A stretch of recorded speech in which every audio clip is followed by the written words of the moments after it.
I did not choose Rabbi Harry Rosenberg to be in this debate, but it just so happens that he was allowed in this debate. The people who were pushing for Harry to be in the debate is Sarnetta, who's on record saying it, by the way, so this is not a revelation, and Polite. Polite understands, again, that he cannot face me one-on-one, so he needs the rabbi there as a fail-safe, because when he reaches an intellectual peak that his brain cannot climb, he needs to now draw for the white card and put the white European Jew on trial for crimes against all black people in the world. Now, mind you, if this was another forum, you could have fun with that. But this is not even the topic, people. What, in fact, what is the topic? Okay, so the topic of this debate is whether or not God exists. Whether or not the Hebrew God exists or the Necharu of Kemit exists, and whether or not the ancient Kemitics believed in a God concept, because you know Polite comes from the Dr. York era. He is a self-proclaimed son of Dr. York, who I call a master of deception. Polite somehow is going to arrogate to the people in that room on March 20th that the ancient Egyptians had no God concept whatsoever. I'm going to be sitting back with my popcorn, really watching how that unplays, because one thing we do have on record, heavily documented, is not only did the Egyptians believe in a God concept, whether it be singular or plural, but they were the most religious people on the face of the earth. Absolutely. So we're going to watch a master of deception at work that day. I mean, you know, let's keep it real. I'm not going to take nothing away from him. Polite is coming to put some work in. You know how much work you got to put in to prove the ancient Egyptians didn't have a God concept? And then say that everybody got their God from them, but they didn't have a God concept. Wow, so we created a God concept from a people who don't believe in God. You see how automatically it don't even make sense, because as the brain is trying to process it, my wisdom is saying, get that out. It doesn't make sense. There's no scholastic merit to this. So the onus is on Polite to prove that the ancient Egyptians didn't have a God concept. And then the onus is on us to show and prove that Polite is, he's a snake. He's a snake.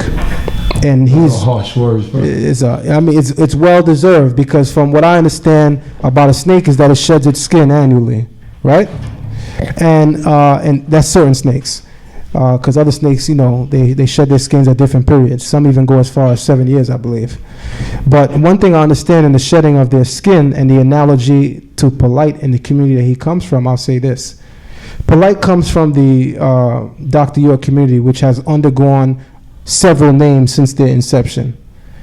One of the very names that they go by, or they went by, is Nuwabian Islamic Hebrews. But you got a book out called 613 Questions to Ask a Hebrew Israelite? Yeah, 360. Mm-hmm. You have the nerve to challenge our doctrine, but use our name? So the reason why the snake needs to shed his skin, cognitively speaking, not even physically for a second, but cognitively speaking, the reason why a snake needs to shed his skin is to somehow veil the fact that he's a snake. You ever heard of the terminology escape my own skin? Mm-hmm. It's a very old terminology that older people use.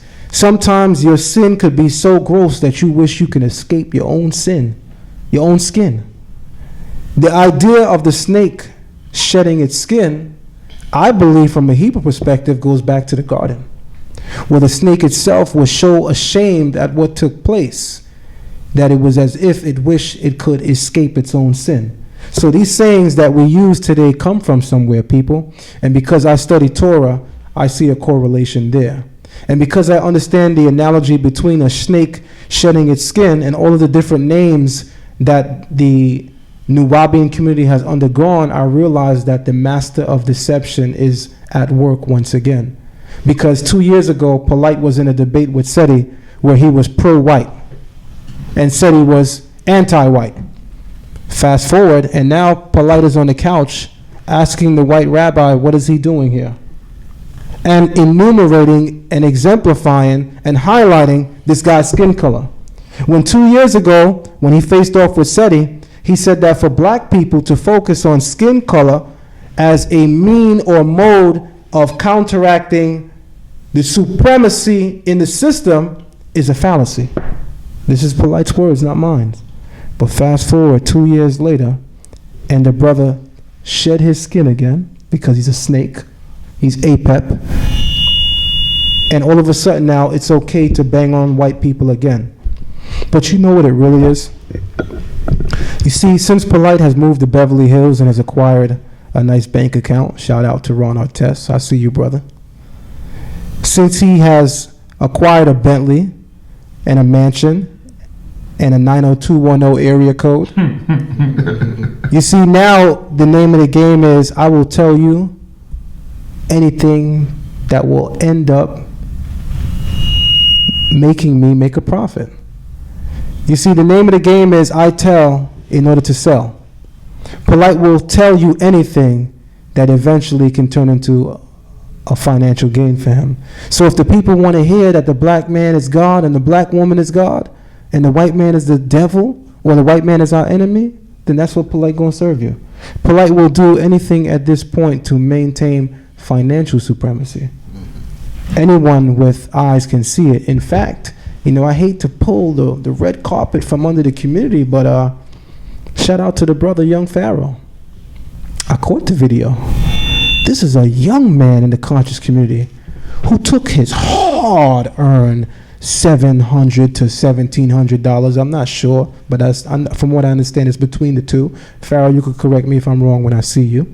But the brother came out of jail and is currently on parole and took between $700 and $1,700 and invested in a status correction under Polite, a person who was known at the time to have scammed several people, not in the Hebrew community, not in the Islamic community, not in the Moorish community, but in the Kemetic conscious community.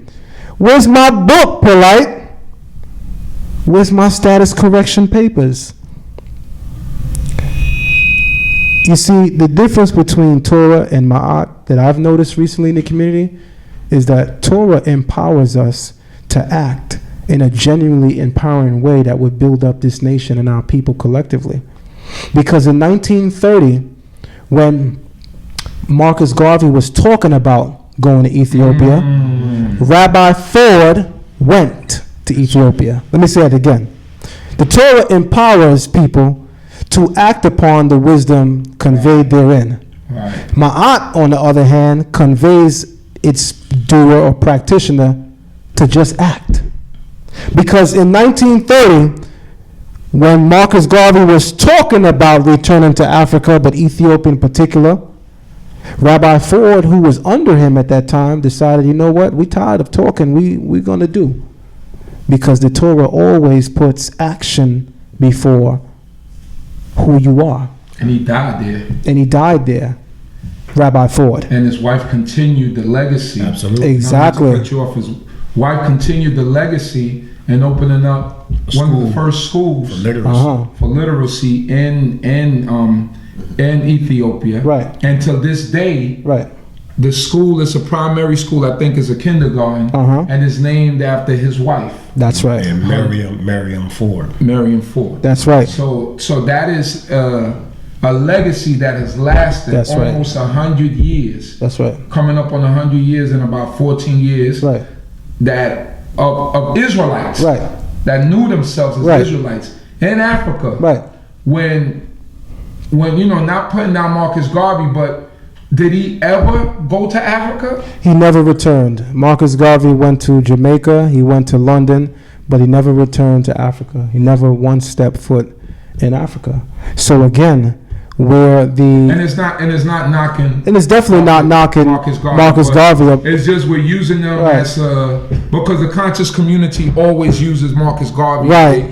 But we're showing the difference between Israelites that actually follow Torah, and when they have something in their mind and the Most High God pushes us to do something, we actually do it. Like the works that you're doing and the works that you're doing, we're actually where the message that we sing, the song that we sing, and the message that we bring. That's how Israel, we were taught in most of our Knessets, and usually that's how we bring it. So the brother writes 3 books in 1 year. The brother's out about being an ambassador. For the trying to bring the community together genuinely, you know. And although we bump heads, he's trying genuinely to bring the community together. So these are things that should be commended. Going back to Rabbi Ford, when you think about Rabbi Matthews, up in Harlem, you know, and all the rabbis that he made, where each and most of us are an extension of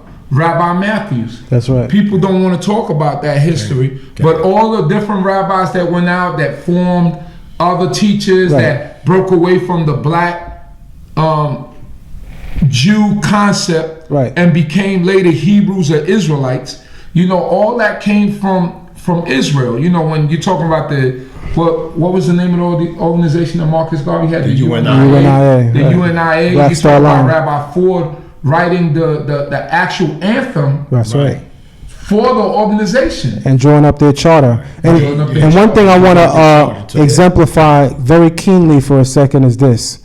You see, action begins with speech first, because first you think, then you verbalize your thought, then you act on your thought. Most people skip the process, by the way. Most people kind of do it backwards. But the way that genuine action is conveyed is that first it is a thought, then it is manifested through speech, and then the action is there. And one thing I could say about the difference between Kemit and the Torah is this. You see, the Torah literally is a language of action. So in the Hebrew language, literally, the noun will always be what? After the verb. Because from the Hebraic perspective, we're talking about thought now, cognition. From the Hebraic perspective, it is more important what you do than who you are. That's right. So the action or the verb always precedes the noun in Hebraic thought, because it is always most important what you do in terms of a legacy than who you are. It's concrete. Now, in the Hebrew language, we know that the language itself is read from right to left. Anyone who understands how the brain functions will understand that left and right are actually crisscrossed in the brain. If we were to peel that cap open, you know that what is causing the left side to move is coming from the right side of your brain, the right hemisphere, and what is causing the right side to move is coming from the left hemisphere of the brain. But nonetheless, I want to focus on the right. The right side of your brain is your creative zone. True indeed. It is the zone where wisdom resides. So in the Hebrew doctrine, or in the Hebrew language, thought is conveyed from the right on. When we open up the Medunetta, I know this much. Whatever direction a person or a thing is facing is the direction that text is read in, alongside the determinatives.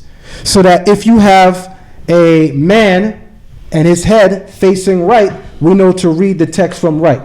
And we have a man facing left, now we know to read the text from left, along with the determinatives that surround it. Will dictate which direction the text is read, because what a lot of people don't know, because a lot of us, myself included, aren't astute in Medunetta. One thing you should understand is that there is no set way to read the text like Hebrew. Like we know when we pick up a Hebrew Tanakh, we're starting on the right and we're ending on the left. Not so in Kemit. And you know what? That actually speaks to the action of the people.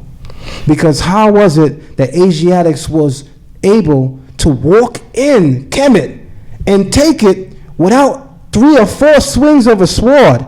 Y'all had to be with y'all head to the right and the left confused. You ever seen a chicken with his head cut off? The very text you read conveys the confusion that allowed us to come in and dominate. Hallelujah. Hallelujah. I wanted to say something real quick about that was very important that you brought up Marcus Garvey as well as Rabbi Arnold Josiah Ford.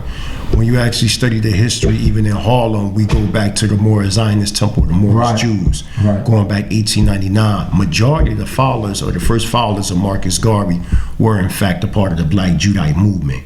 And that has to be imperatively understood. You know that back in them times, if you notice, you know, you had Israelites there with other Israelites that didn't recognize themselves as Israelites, but they worked together.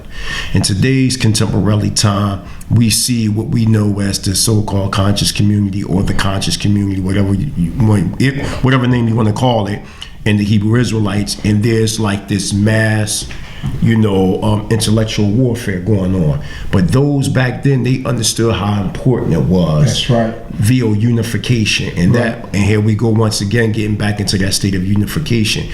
You didn't see, you know, these mass wars against one another as we see today. And once again, vegan back off of what Zion Lexx said, we dealing with a concrete language. Hebrew is a concrete language. It's not abstract in nature, so it causes you to act on what you need to do. And this is what made Adonai Rabbeinu Ben Ami Ben Yisrael and those that left from Chicago in 1967 to actually leave, because they were activating themselves with a vital link that was the Creator, and it caused them to actually move, you know, out to manifest what they so desired. You understand what I'm saying? It's been said that our stories are a myth. You hear that all the time, but I'm pretty sure you hear this all the time. But myth doesn't mean what people are conveying.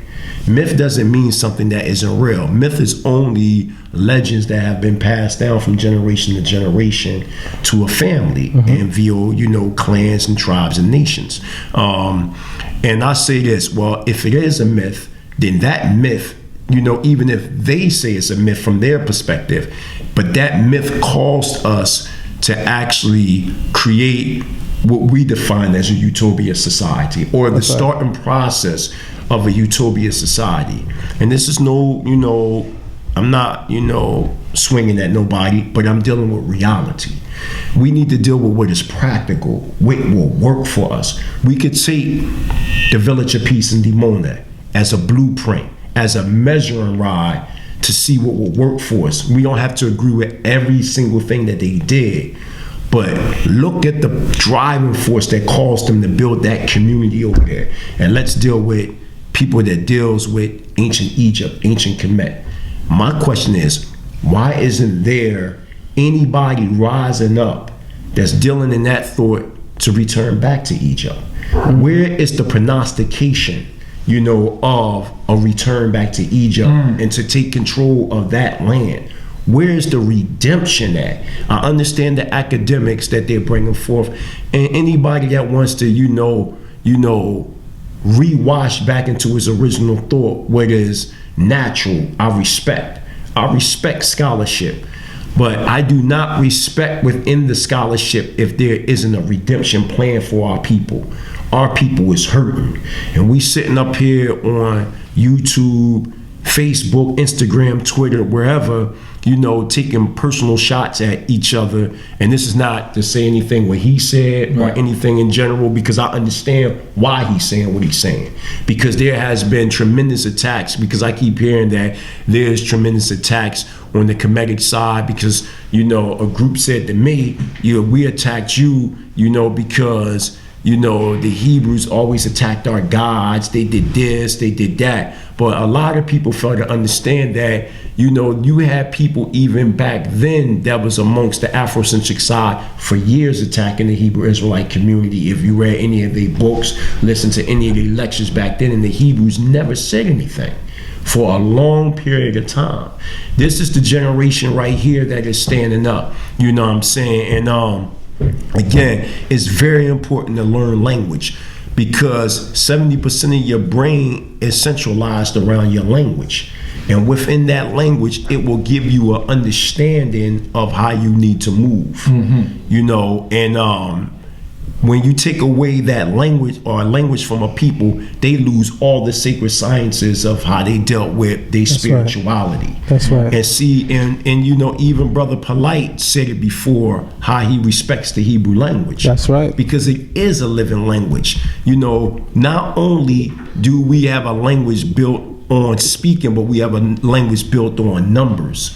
And when you deal with the theory of relativity or any scientific advancement that this society is building on, they're building on the precepts of the numerical values within the Hebrew language to actually explore and discover. Okay, because this is what they're doing. This is why mostly all the most prestigious scientists are in fact Jewish. Most of the Nobel Peace Prizes are given to the people that call themselves Jews, because they understand how to gravitate to the Torah and the language, mainly the language, because it is the language that is causing the world's discovery, even the DNA itself.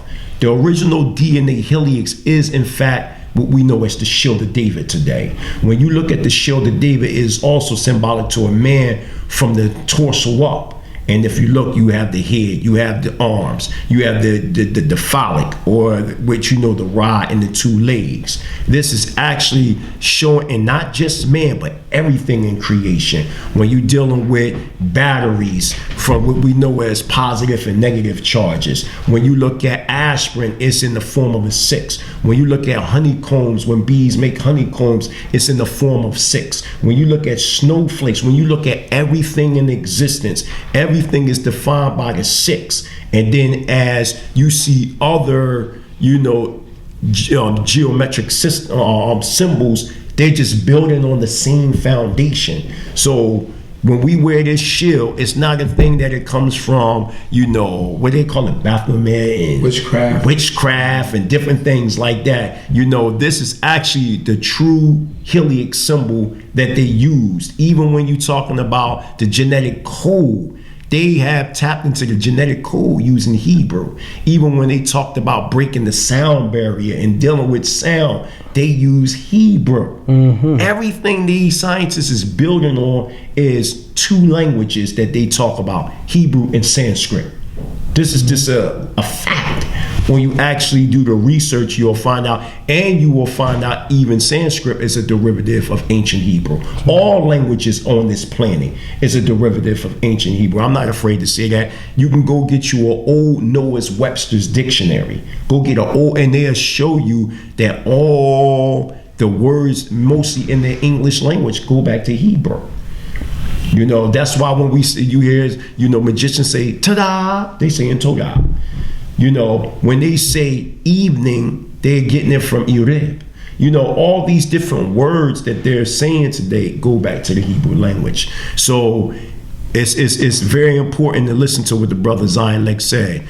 We have a culture that's living, and you can see it. You can see it in we're passing it on to our children. Our children wearing fringes. Our children upholding the laws, statutes, and commandments. They know their language. We don't speak Hebrew for academic reasons. We speak Hebrew because that is our language. And this is how, we're not Jewish people, whereas though we go for academic reasons, and then a couple years later, you know, after leaving from the yeshiva, we don't know what it is anymore. This is something that we speak every day. This is why brothers like Zion Lexx, yourself, myself, you know, y'all better Hebrew fluent speakers than myself, but y'all can speak it verbally the way y'all speak it, because this is something that we pass on to our people. So the difference, you know what I mean, put the nail in the coffin, is the difference is the Hebrew Israelite culture is a living, breathing, flesh and blood culture that you can see that actually causes a people to self-govern themselves.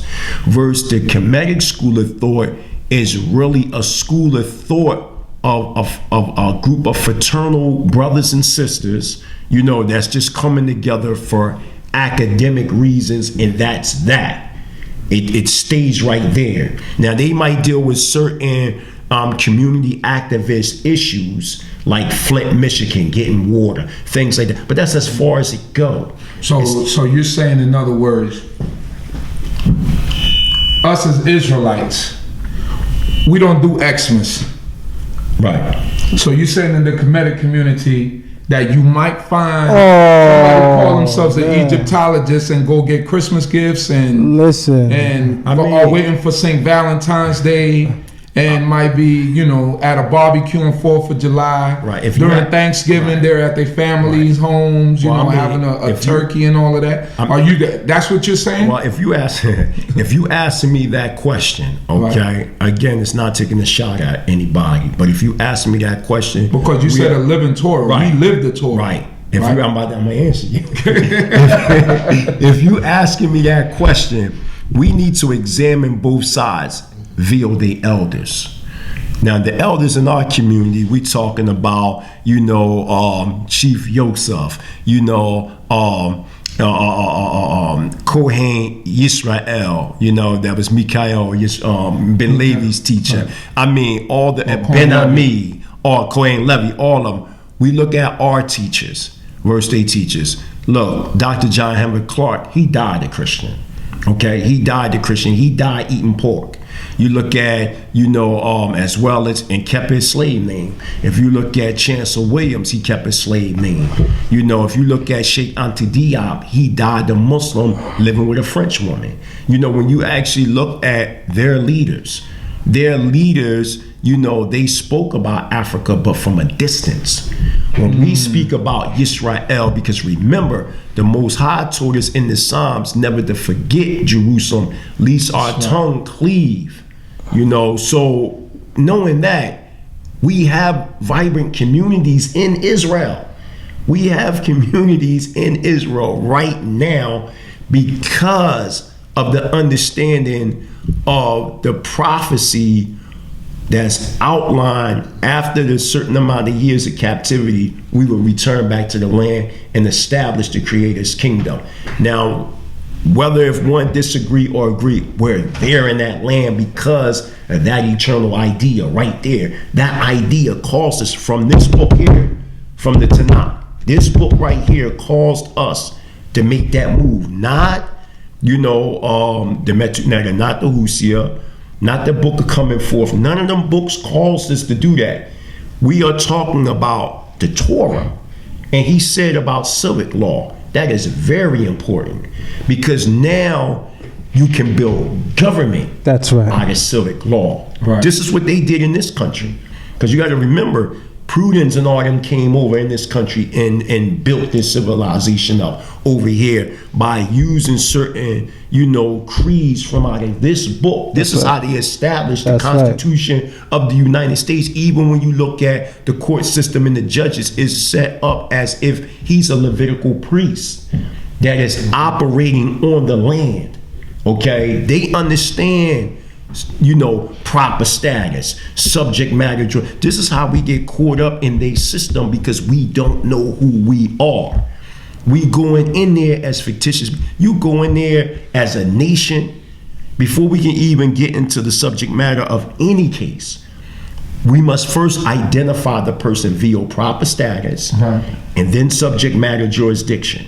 The proper status for us is that we are the Hebrew nation of the 12 tribes of the children of Israel. We are Israelites. The subject matter jurisdiction for us, the Torah. So you can't even judge us unless we have some form of treaty with you.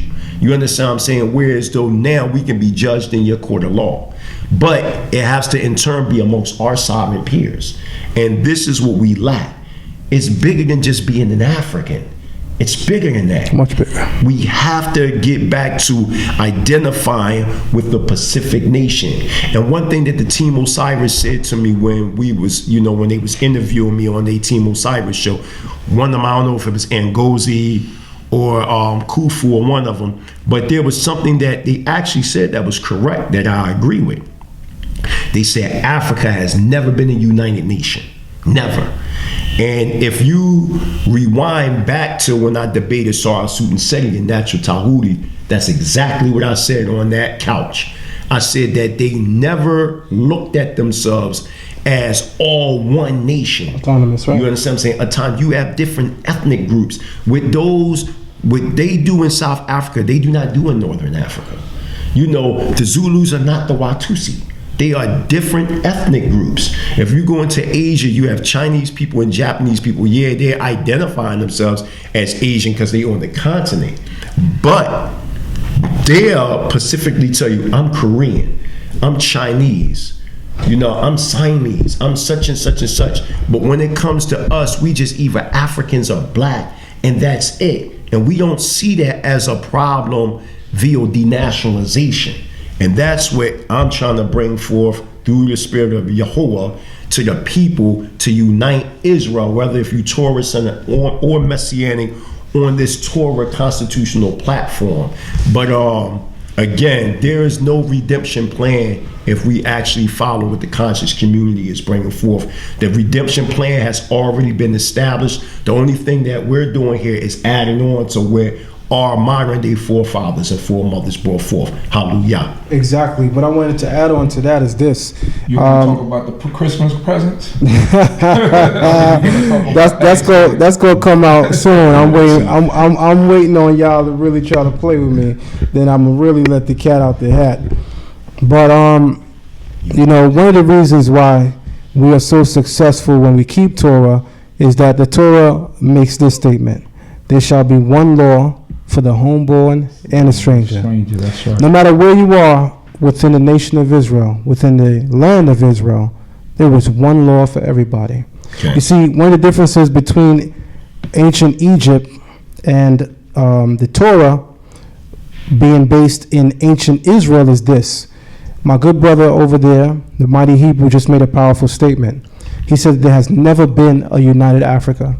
I even needed to take a step back to think about it for a second to absolutely agree. Based on history, especially of antiquity, there has never actually been a united Africa. But guess what? There's also never have been a united Kemit. They speak about the Narma palette and how Narma united the people, but everybody forgets that there were still 42 nomes. And the reason why we have 42 negative confessions is that each nome practiced a different set of laws, which is why you'll notice when we go into the coffin text, which exemplifies the people, because when we go into the pyramid text, these come from the tombs of the pharaohs. But the coffin text now introduced the commoners, and now introduces a time period in ancient Egypt where the average Joe could now have a divine burial. So now when you go into the coffin text, you get to see that, wow, depending upon where you live in Egypt, your confessions changed because the law changed, because the principalities governing the universe changed. Every part of ancient Egypt didn't believe in the same God or gods. They all had different gods, lowercase g. So if I lived in the Eastern Cataract, my God was completely different from those in the South. And of course, we know when we speak of South and North in Egypt, it's actually reversed, right? But the bottom line is this. How can such a divisive doctrine bring about unity? This is why we tell y'all that Egypt of ancient is no different than America. America is a federation of states where each state has autonomous rule to a certain extent. And I can do in Georgia what I cannot do in New Jersey. The same thing happened in ancient Kemit. Because none of the 42 nomes behave the same. None of the 42 nomes worship the same God. My people, it's no surprise or no mystery that at every point in Egyptian history, there was no time that the entire land worshiped the same God. There was no time at all that ancient Egypt was governed by a single defining cognitive understanding of how the heavens work. This is why you had a nation come into your nation and beat you overnight. This is how Semitics and Asiatics were able to come in there, because there was division at the heart of your doctrine itself. Y'all already arguing. Those on the east feel like their God is better than those on the west. Whenever two people don't share the same commonalities, one will always argue that mine is better. That's division to begin with. The Torah is not so. You think you could be as far as Dan in the north and Judah and Benjamin in the south, and say anything other than Yehovah Eloheinu, Yehovah Echad, the Lord our God, the Lord is one? You see, one of the beautiful things about the Torah is this statement coming out of the commandments, which says, Anoki Yehovah Eloheka, I am the Lord thy God. Right? Okay. Asher Hutzetika, Me'eretz Mitzrayim mi Beit Avdim, who took you from the land of Egypt out of the house of bondage. Right?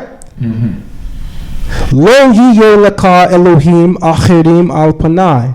You shall have no gods in my face, before my face. Absolutely. I want you to think about that for a second. Gang. The literal commandment stresses in the Hebrew that you cannot have no God before my face. So here comes a brilliant mind. Wait, he's not saying you can't have a God. He's just saying you can't have a God before my face. Well, here's my question. Where does God's face not exist? God knows the mind of man. And God conveying the idea that you cannot worship no principality that you believe is equal or higher to me, he was very careful to be meticulous in how he worded that command so as to make sure that there is no room of doubt, that there can be no one that you can place with me or above me. Therefore, he said to a people who correctly understand that God is what?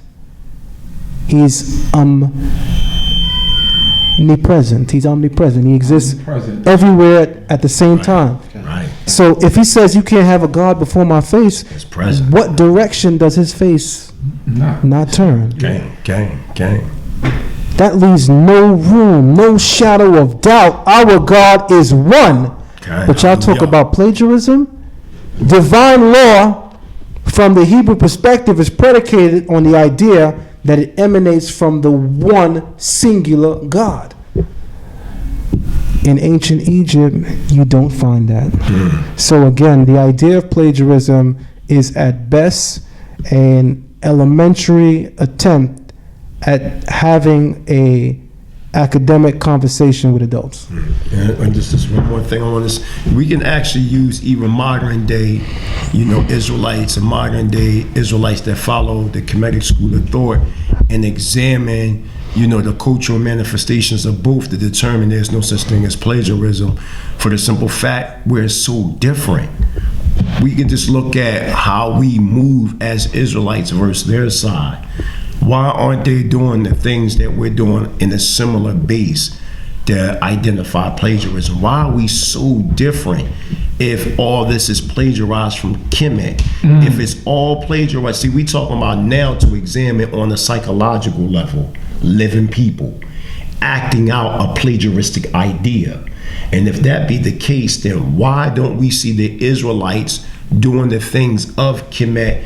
And the Kemetic side can point out the things that we're doing similar to the things that they're doing. If you're talking plagiarism, then that means y'all should be doing something very similar to the Pesach HaKaf Matzah. You should be doing something like Sukkot. You should be doing something like Shavuot. You should be doing something like Yom Kippur. We should, the new moon, all that. There has to be things I'm talking about very clear that look, where it's plagiarism. Look how similar the things that we're doing over here versus the things that y'all doing over here. But the things that we're doing is far different. Even the beard, myself, I have alopecia, so my stuff don't grow. But people that do have beard, where does it show you in the Kemetic thought to grow your beard to a certain length? Not wearing, not tattooing your body. We know in a lot of the Hamitic customs, that was a thing where you mark yourself. And another thing to examine, everything the Creator told us not to do was actually a counter reaction of the things that the nations around us was doing. So if the Most High said, like something came up earlier about, in the class about mixing the goat, the child goat, in the mother's milk, right. And the so-called Jews, they separate that, based on that, when in fact the ancient Canaanites, the Most High told us not to do that, because in ancient Canaanite culture, they would actually take the mother's milk and the baby calf and boil it and use that because they believe that will actually fertilize better their on the fertility tip to bring forth greater crop. So that's why, and this is actually in Canaanite culture, and that's why the Most High told us don't do that, because there was nations that was doing that was around us for their paganistic reasons, so this was one of the reasons why he told us don't do that. He told us don't, in the 20th chapter of Shemot, and we read it in verse 23, not to, make, I believe, an altar when you go up the steps to show your nakedness. Steps. That was but in Kemit, they had such a short, you understand what I'm saying, guard that when they would walk up to the altars, you could see their nakedness. So everything that the Creator told us not to do in their culture, they're able to do. So in that sense, there is no plagiarism, period. Exactly. And one thing I want to say is this to kind of close my thought on the whole Kemit thing, because we got this great legacy before us right now, the Torah, so we definitely don't want to drown out Kemit. We have so much more to share outside of Kemit. This is playground talk. Once we put the kids to bed, we as adults can sit down and discuss great matters, which is the Torah. That's crazy. Here's the reality. Whenever you see a picture of John Henry Clark and Dr. Ben, you always find the footnote or the headline to read, Grandmasters. Well, let me tell you something, and I'll use Brother Reggie's honesty for a second. I appreciate your honesty, Brother Reggie. Shout out to you. Brother Reggie has said, as a personal student of Dr. Ben, which everyone knows he was, he said, Dr. Ben taught us not to destroy or come after the Bible until we have something to replace it. I'm not sure y'all heard me, so I'm going to say it again. Reggie is on record saying that Dr. Ben taught them not to throw away the Bible until we have something to replace it. Here's my question.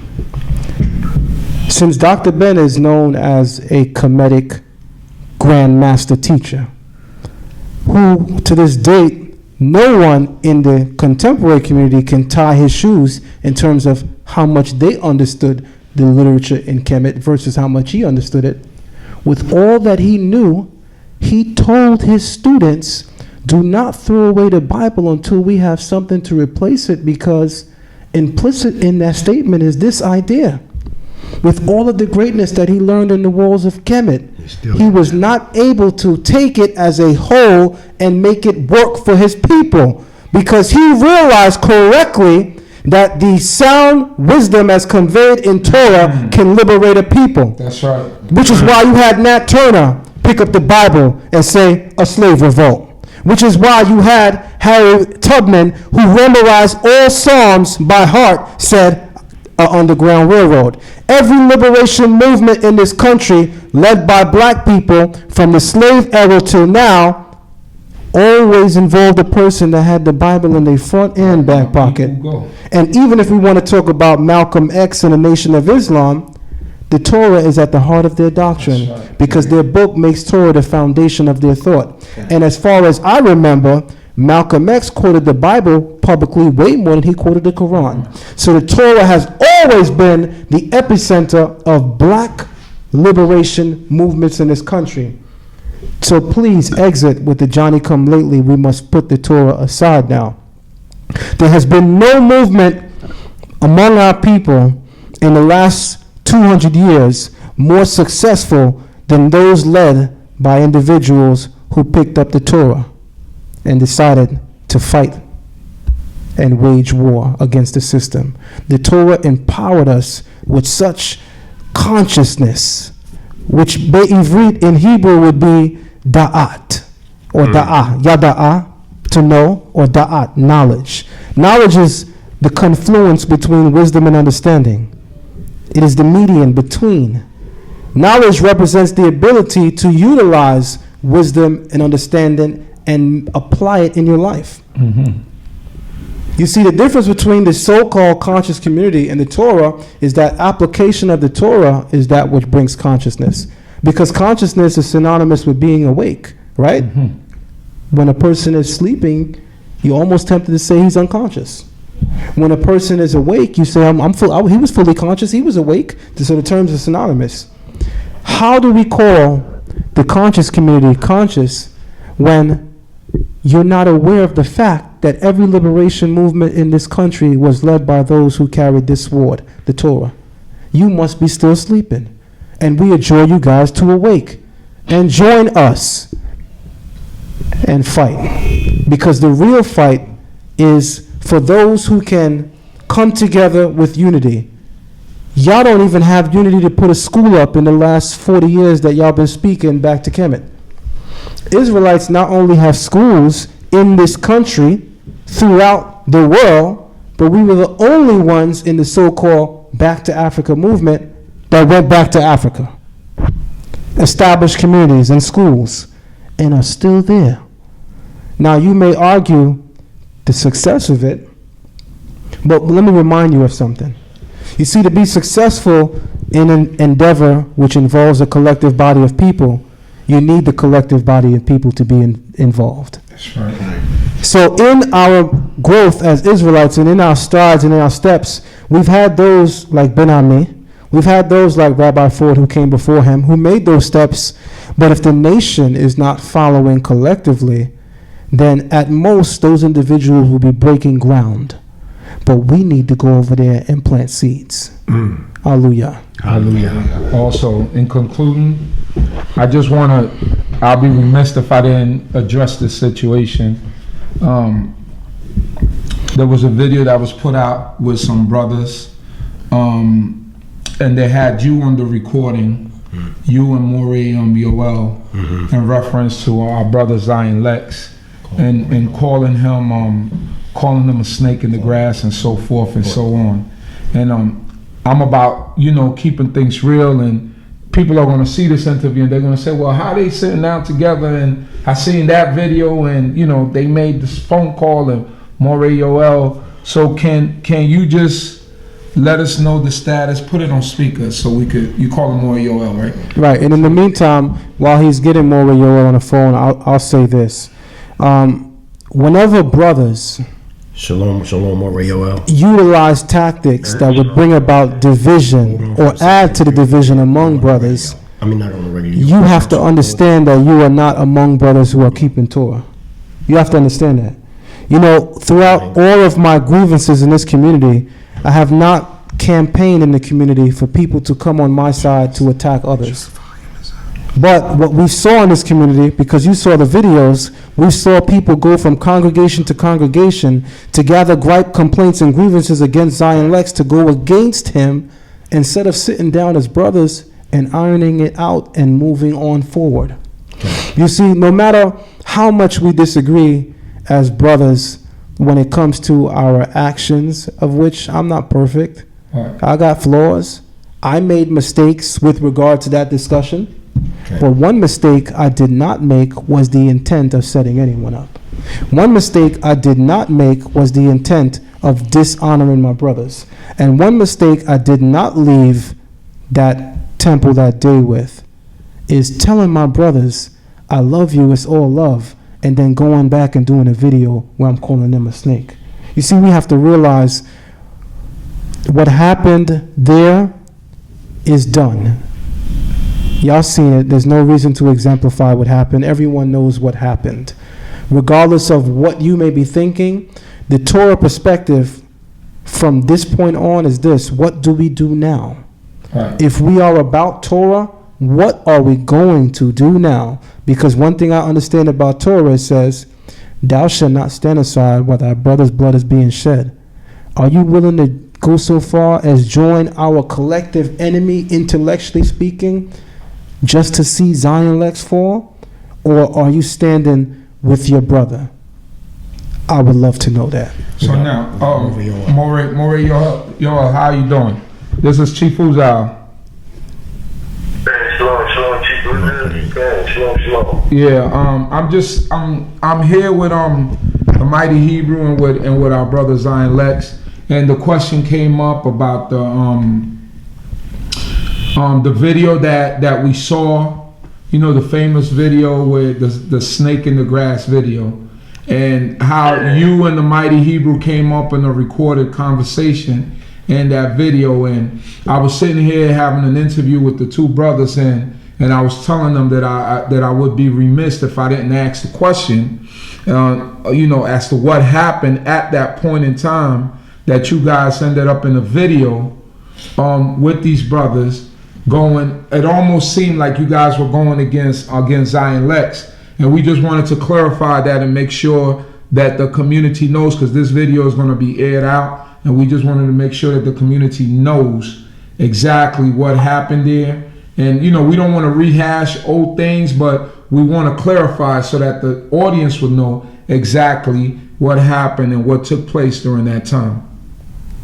King, first of all, I'd like to say shalom lakum to the family. All praise to the Most High Yah. Definitely an honor to be able to be in discussion with the brothers. It's definitely good also to see our brothers together. In relation to that video, our point was to come about to have unity amongst the Torah Center and Messianics. And so we wanted to actually stress forth the importance of having unity no matter what our doctoral differences are. Sometimes we get into the point where we want to go tick for tack about our differences, but we have more issues that are pressing us as a people that we need to focus on. So our point with the video was to let our brothers that are Torah centered know, and our brothers that are Messianic know, that we have unity amongst us, and that there is no side, and that we're all brothers. And even with our differences, we have to learn to work together with unity and with respect, with decency, and with love. I actually posted something on the Facebook page a little earlier, basically challenging all the leadership and challenging our brothers and our sisters to actually create platforms that create unity instead of having platforms that discuss too many differences. And what I also challenge the family in doing is creating platforms in which we come at each other with love, respect, loyalty, and with commitment, rather than coming at each other in reference to our oppositional doctoral differences. And so, too often do we have challenge when people are actually coming at each other based upon something they may disagree with each other, when in all reality we have some commonality and some common things that we're all being faced with.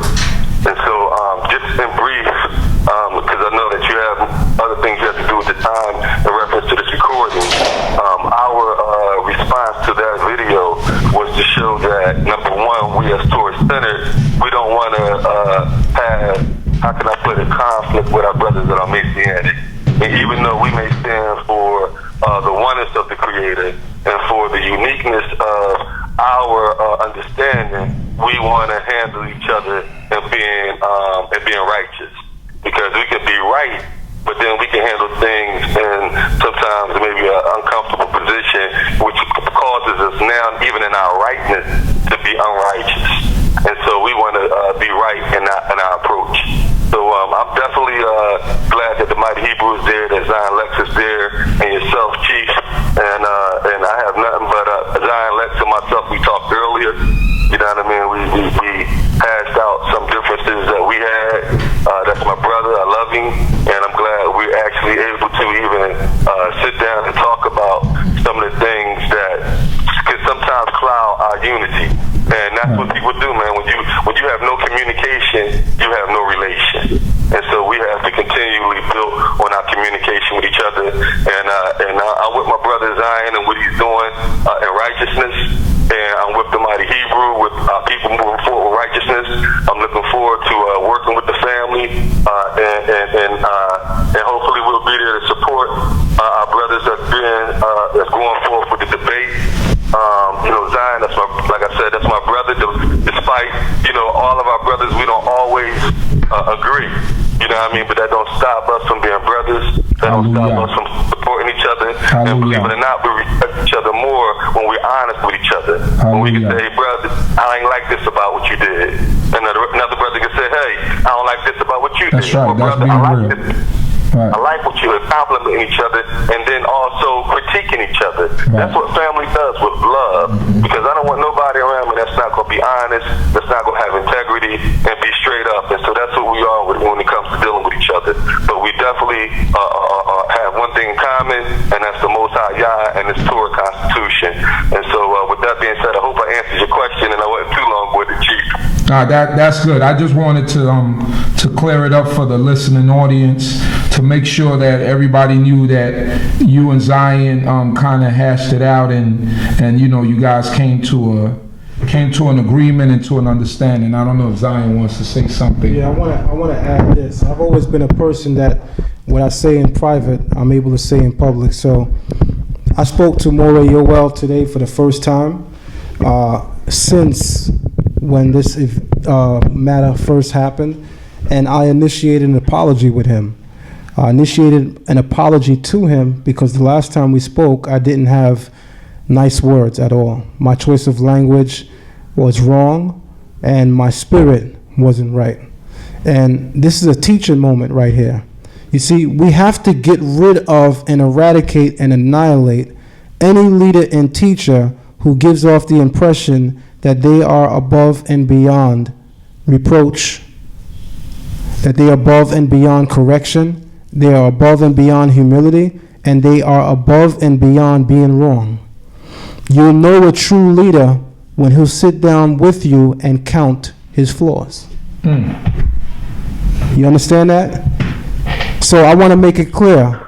My behavior was wrong in response to my brother More Yoel, who came to me with a sincere opinion, which may not have been the best time for me to receive and hear that opinion.